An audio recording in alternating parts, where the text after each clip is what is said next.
దుర్మార్గముగా ప్రవర్తించడం నేర్పించిందంట. మంచి తల్ల చెడ్డ తల్ల? మంచి తల్ల చెడ్డ తల్ల? చెడ్డ తల్లి అనడానికి లేదు. ఎందుకంటే తల్లి అంటే చెడ్డ తల్లి ఉండదు అసలు. ఎందుకు ఆవిడ అలా నేర్పించింది అంటే ఆవిడ దృష్టిలో అది మంచిది అంతే. ఆవిడ స్వభావాన్ని బట్టి, ఆవిడకి తెలిసిన దాన్ని బట్టి ఆవిడకి అదే మంచిది అనుకుంది, తన కుమారుడికి అదే నేర్పించింది అంతే కదా. ఈరోజు మనందరం దేవుణ్ణి తెలుసుకున్నాం, దేవుడు మంచివాడు అని మన పిల్లలకి దేవుడి గురించి నేర్పిస్తున్నాం. అవును కదా. నేర్పిస్తున్నప్పుడు ఈరోజు అన్యులను చూసామనుకోండి, వాళ్ళు ఏం చేస్తారు? వాళ్ళ పిల్లలకి ఏమి నేర్పిస్తారు? వాళ్ళు దేని ఎందైతే భక్తి కలిగి ఉన్నారో అది వాళ్ళ పిల్లలకి నేర్పిస్తారు. చెడ్డవాళ్ళు అంటామా? మనం చేసినట్లు చేయట్లేదు.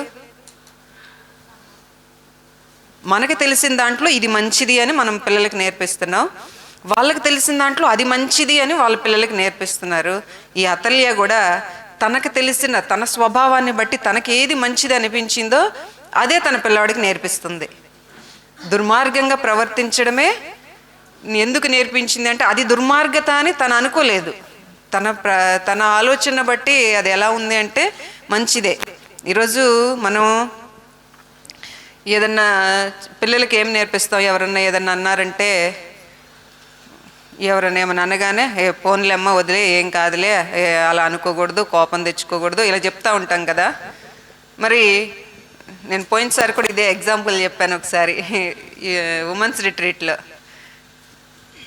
నేను చూస్తూ ఉండగానే మా ముందే ఏం చెప్పారంటే, వాళ్ళ బాబు వచ్చి చెప్పాడు, అమ్మ నన్ను కొట్టారమ్మా, మా ఫ్రెండ్స్ ఇలా కొట్టారు నన్ను అన్నది. దానికి ఎలా రియాక్ట్ అవుతాం మనం? ఒక్కొక్కళ్ళు ఒక్కొక్క రకంగా రియాక్ట్ అవుతాం కదా. ఇప్పుడు మనకు దేవుణ్ణి తెలుసుకున్న తర్వాత ఇప్పుడు మనం చెప్పే ఆన్సర్ వేరు, తెలుసుకోకముందు చెప్పే ఆన్సర్ వేరు. అవును కదా. మరి ఆ రోజు ఆవిడ అన్నారు, ఏరా నీకు అన్నం పెట్టట్లేదా, నీకు బలం లేదా, నువ్వు కొట్టలేవా, ఏంటి దెబ్బలు తిని వస్తావా, ఇదేనా నువ్వు నేర్చుకుంది? ఇలాగైతే నువ్వు పెద్ద అయిన తర్వాత ఎలా ఉంటావు? కొడితే వెనక్కి తిరిగి వస్తావా? అలాగా నువ్వు వాళ్ళు ఒకటి కొడితే నువ్వు 2 కొట్టాలిరా అని చెప్పింది ఆవిడ. మనం నవ్వుకుంటున్నాం ఇప్పుడు, కానీ ఆవిడ దృష్టిలో అది కరెక్ట్ అంతే. నా పిల్లాడు పెద్ద అయిన తర్వాత బాగుండాలి, ఎవరన్నా కొడితే వెనక్కి తిరిగి వచ్చి ఏమి చేతగానే వాడిలాగా ఉండకూడదు. వాడు ఎలా ఉండాలి? బాగుండాలి, ఎదురు తిరగాలి, గెలవాలి. ఆవిడ ఉద్దేశం ఏంటి?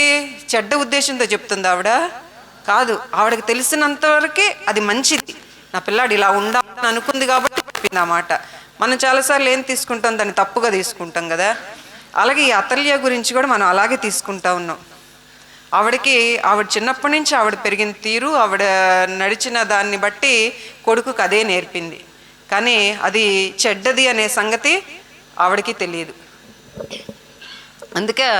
అందుకే తల్లి, చెడ్డ తల్లి మాత్రం ఎక్కడ ఉండదు. కాకపోతే ఆ చెడు అనేది మాత్రం, అది చెడు అనేది తెలియక చేస్తున్న పనులు అవన్నీ. మరి ఈరోజు అతల్య మరి అలా ఉంది అనుకుంటున్నాం. ఈరోజు దేవుడు కూడా చెప్తున్నాడు మనకి ఏది మంచో ఏది చెడు మనకు తెలుసా? మనకు తెలిసినంత వరకు ఇది మంచి అనుకుంటాం అంతే, అంతవరకే. అందుకే దేవుడు మనకు ముందుగా చెప్తా ఉన్నాడు ఏది మంచి ఏది చెడు అని. దేవుడి దగ్గరికి వచ్చిన తర్వాతే మనం బాగా నేర్చుకోగలం.